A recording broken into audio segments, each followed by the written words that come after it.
कराड नगरपालिकेतील सत्ताधारी आणि विरोधकांमध्ये जोरदार आरोप प्रत्यारोपांच्या फायरी सुरू आहेत. काही दिवसांपूर्वी कराड नगरपालिकेतील सत्ताधारी पक्षाने नगराध्यक्षांच्या अध्यक्षतेखाली पत्रकार परिषद घेऊन विरोधी पक्षावर गंभीर आरोप केले होते.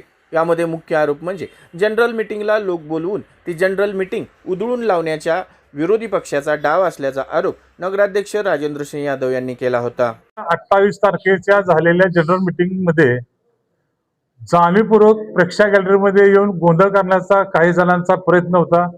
कराड नगरपालिकेच्या यशवंतराव चव्हाण साहेब असतील, पीडी साहेब असतील, यांच्या सुसंस्कृत राजकारणाची वाटचाल त्यांनी घालून दिलेली आहे.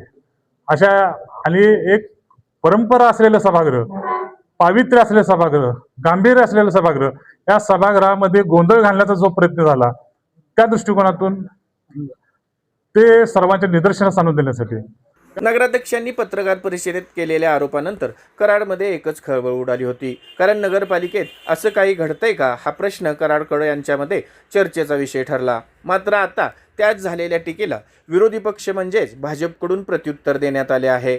जनरल मीटिंगच्या दिवशी आलेले लोक हे काही त्या ठिकाणी दंगा करण्यासाठी आलेले नव्हते, तर त्या ठिकाणी अध्यक्षांना त्यांची काही निवेदने देण्यासाठी आलेली होती. मात्र याच कराडकर नागरिकांना दंगा करण्यासाठी उपस्थित राहिले असे संबोधणे हे निंदनीय असल्याचं विरोधी पक्षनेते विजय वाटेगावकर यांनी पत्रकार परिषदेत सांगितले. काही नागरिकांना त्यांच्या घरावरती नांगर फिरत होता. क्रीडाईच्या काही सदस्यांना त्या ठिकाणी येऊन आपले प्रश्न मांडायचे होते. अशा पद्धतीने कराड शहरातील सर्वसामान्य नागरिक त्या ठिकाणी उपस्थित होता. त्या ठिकाणी कोणताही गुंड नव्हता. आमच्यावर कोणताही गुंड या नगर परिषदेमध्ये येत नाही. कुणावरती गुंड येत असतील त्यामुळे त्यांनी तसा शब्द वापरला असेल. आम्हाला कोणताही गोंधळ घालायचा नाही, नागरिकांचे प्रश्न मांडायचे. त्यांनी त्यावेळी असाही आरोप केला की माणसं गोळा करून तुम्ही सभा उधळून लावण्याचाही प्रयत्न.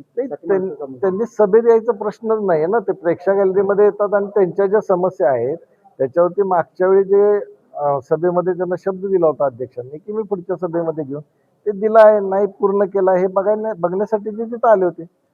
त्यांना जर भेटायचं असेल अध्यक्षांना, नाही ते वयस्कर लोक होते. तुम्ही बघितलं असेल तिथं, आम्ही त्याचा आता CCTV व्हिडिओ सुद्धा मागितला.